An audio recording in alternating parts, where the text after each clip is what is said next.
Bom, gente, como eu estava falando antes no outro vídeo, as pessoas que estão dispostas a trabalhar nessa área, além dela ter que manipular todo o alimento, ela ainda tem que pensar em toda a parte de decoração.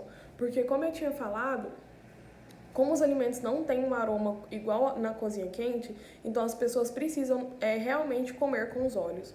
Então, se ela vê uma bandeja bem decorada, um prato bem elaborado, chama mais a atenção dela do que na cozinha quente, onde ela sente o aroma de cada prato. Então, levando em consideração essa questão, as pessoas têm que pensar na harmonização e na utilização de todas as cores possíveis e que essas cores sejam as mais vivas e naturais. Então, quando a gente vai fazer um serviço de quarto, por exemplo, voltado mais para a cozinha fria, apesar de ser no quarto e tudo mais, a gente já pensar assim, às vezes a pessoa não está se sentindo bem e tudo mais, a gente tem que colocar todas essas opções que a gente tem de cor, de decoração, para chamar a atenção da pessoa e essa pessoa se sentir acolhida. Né? Porque comida sempre remete ao acolhimento, principalmente se a gente for falar de comida de mãe, comida de vó e tudo mais. Então a gente sempre tem que buscar uma forma que o cliente se sente acolhido e claro, a preparação tem que estar muito bem feita. Bom, gente, não quero que vocês assustem, porque eu sempre falo mais da cozinha, por ser formada em gastronomia, eu sempre vou buscar essa parte mais da cozinha com vocês. Então, não quero que vocês assustem em pensar, tipo, nossa, eu não tenho nenhuma habilidade dentro da cozinha. Gente, uma coisa que todo mundo precisa colocar na cabeça é que isso tudo é prática, tá? É com a prática que a gente adquire habilidades indispensáveis para a formação de um verdadeiro profissional. Então, vocês praticando e treinando e sempre buscando melhorar e evoluir, porque nós estamos em constante evolução, não só como pessoa, mas também como profissional, eu tenho certeza absoluta que vai sair todo mundo da faculdade sendo incríveis profissionais. Bom, agora eu vou voltar um pouquinho com o conceito de garde-manger para vocês na hotelaria. Como eu já tinha falado, o garde-manger também é responsável pelo serviço de quarto.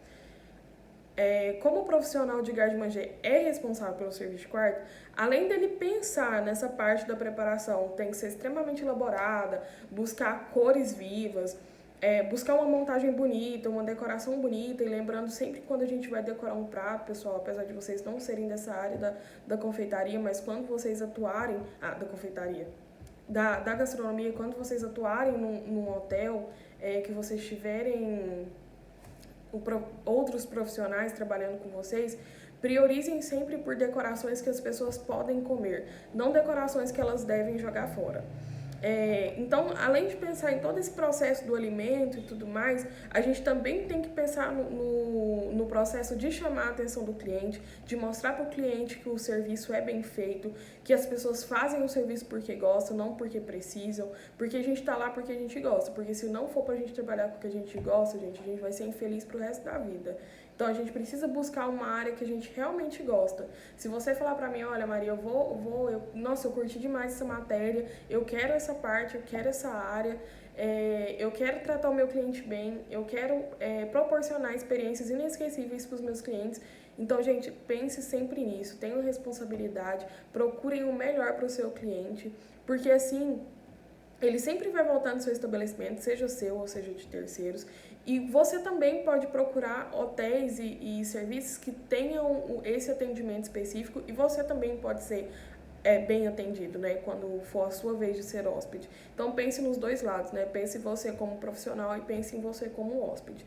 Então a gente também deve pensar em todo esse serviço que deve ser ofertado, porque apesar de você ter um certo trabalho de levar o alimento no quarto, de recolher o alimento e tudo mais, você tem que pensar do lado do cliente também, o porquê que ele está comendo no quarto, se ele não está se sentindo bem, ele precisa realmente se sentir acolhido, né? Então, além do garde-manger, a gente também vai entrar na questão do brush. O brush não é uma palavra portuguesa, né? A gente já sabe, é uma mistura de duas palavras em inglês que chega no brush, eu vou falar o conceito para vocês rapidinho, que é uma refeição que ela é ingerida no último período da manhã. Então ela não vai ser igual ao café da manhã. A gente vai fazer muito comparativo entre brunch e café da manhã para vocês entenderem mais fácil, para quem ainda não é tão familiarizado assim com o brunch. Ela é ingerida na última hora da manhã. Então ela não começa cedo igual ao café da manhã. Tem hotéis que começam o café da manhã tipo 6 horas da manhã. Tô chutando, tá, gente? Não tô falando que é isso mesmo, não. Tô dando um exemplo. Tem hotéis que servem o café da manhã às 6 horas da manhã. O brunch não é assim, tá, pessoal? Ele é servido, vamos ser mais precisos e falar mais de horas do que de tempos. Ele é servido mais ou menos depois das 10 horas da manhã e ele se estende até 4 da tarde. Se for um brunch que é servido em casa, ele pode se estender mais tempo e até umas 6:30 da tarde, 7 horas, quase anoitecendo. Isso se for servido em casa, mas vamos voltar para a questão de hotéis e restaurantes e tudo mais. Nos hotéis, o hábito de oferecer o brunch para o hóspede é aos finais de semana, que é onde as pessoas... antes de falar isso, vou explicar aqui um pouquinho para vocês, que o brunch foi criado na Inglaterra no século XIX, e ele foi criado para as pessoas que saíam à noite, né, os festeiros, e chegavam muito tarde em casa e não acordavam tão cedo. Então ele foi criado para ser servido aos domingos e aos feriados, mais final de semana, que as pessoas saíam muito, chegavam muito tarde. Então, no hotel, ele dá essa opção para as pessoas no final de semana, que são onde as pessoas saem mais vezes, né? Mas, além dessa parte do hotel, a gente também pode buscar para o lado dos eventos, né? Porque a gente sabe que tem vários e vários hotéis que fornecem um espaço para evento, né? Igual X empresa vai fazer um evento em X cidade e X pessoas vão ficar em tal hotel.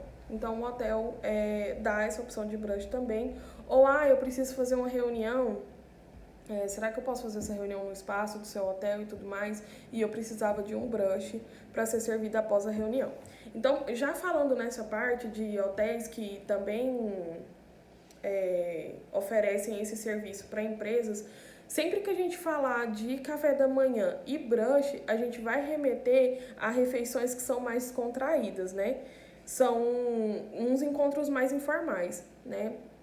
Ninguém marca o encontro de tomar um café da manhã, por exemplo. Então, é algo mais informal do que um almoço e um jantar. E voltando para o assunto de reunião, normalmente empresarial, quando você termina a sua reunião ou palestra, ou que seja a fim da sua empresa, você serve o brunch e é aquele momento para descontrair mesmo, é onde a gente consegue perceber essa descontração, porque aí as pessoas já estão cansadas, estão um pouco exaustas da reunião ou da palestra, o que estiver ocorrendo, e aí vai ser aquele momento que as pessoas vão comer e ao mesmo tempo vão conversar.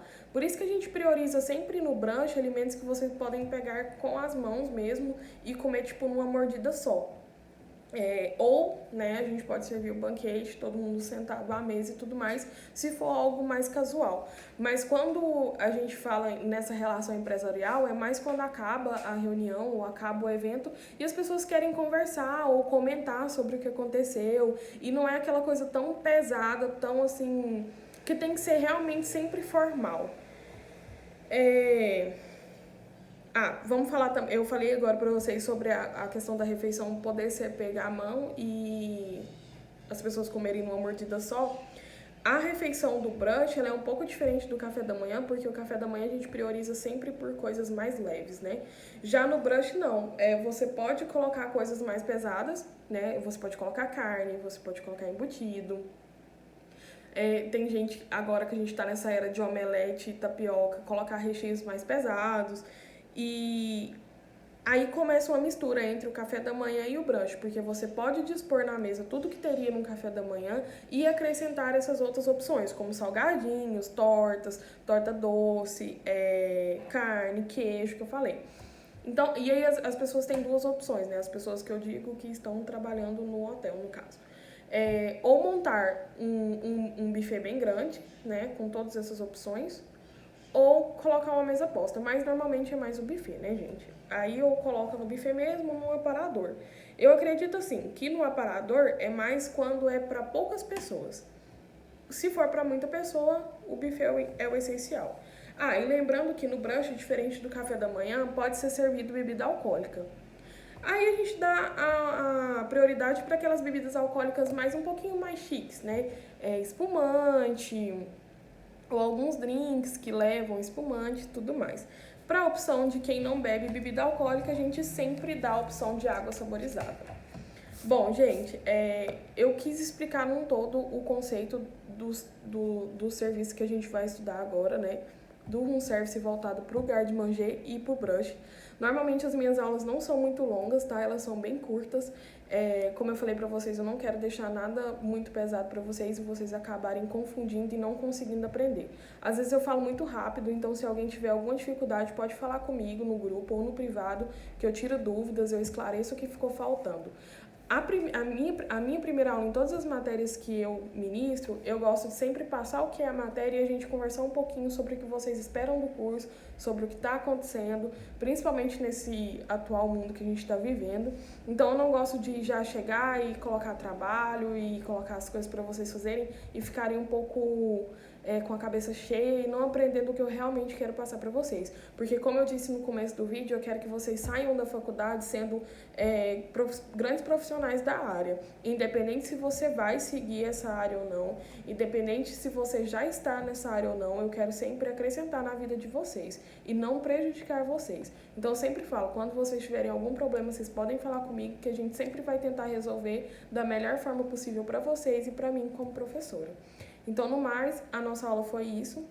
Eu espero que tenha ficado claro para vocês o que vai ser essa matéria daqui para frente. Quarta-feira que vem a gente vai entrar mais profundo nessas questões.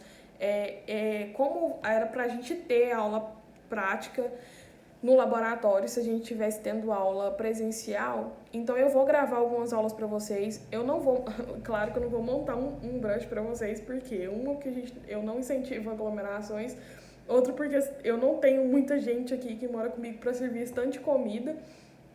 E a gente nem teria condições nenhuma de fazer um brush muito grande. Mas eu vou estar sempre mostrando para vocês como é essa questão do garde-manger, como é a questão do brush, em aulas práticas também, para vocês se sentirem um pouquinho mais assim com o laboratório e tudo mais, apesar de a gente estar online, né? Então, as nossas aulas vão ser sempre assim, sempre uma explicaçãozinha breve, uma apostila, um slide, algo que dê para vocês entenderem bem tranquilos. E se algum dia vocês precisarem de todo o material, o meu YouTube vai continuar aberto, os vídeos vão continuar lá. Então, se algum dia, sei lá, daqui 3 anos, vocês precisam voltar um pouquinho nisso para refrescar a memória, eu sempre deixo o material disponível para vocês. Por isso que eu optei por colocar as aulas no YouTube. No YouTube, vocês vão ver, eu não ministro só a aula para vocês, eu ministro para outras turmas também. Então, no YouTube vai estar sempre separado por playlist qual é a matéria de vocês, tá? Então, priorizem sempre olhar somente a matéria de vocês. No mais é isso, eu vejo vocês na quarta que vem com outros temas sobre garde-manger, brush, room service, e a gente vai acabar entrando um pouquinho também em café da manhã, porque não tem como eu explicar para vocês brush sem falar um pouco do café da manhã, por ser refeições muito parecidas. Então, normalmente com os meus alunos da gastronomia eu divido prática e teórica, com vocês eu não vou dividir prática e teórica, porque a prática de vocês é um pouco mais tranquila e um pouco mais restrita. Mas eu vou estar sempre buscando mostrar para vocês algumas opções de pratos que vocês podem servir, como vocês podem apresentar esses pratos e tudo mais, né? Afinal, hotelaria e gastronomia são áreas enormes que a gente pode buscar 1 milhão de coisas, tanto eu que estou aqui dando aula para vocês, quanto na minha empresa eu tenho uma confeitaria. Então eu mesma na gastronomia busquei 2 áreas completamente diferentes, mas que se encaixam, e isso também pode acontecer na hotelaria.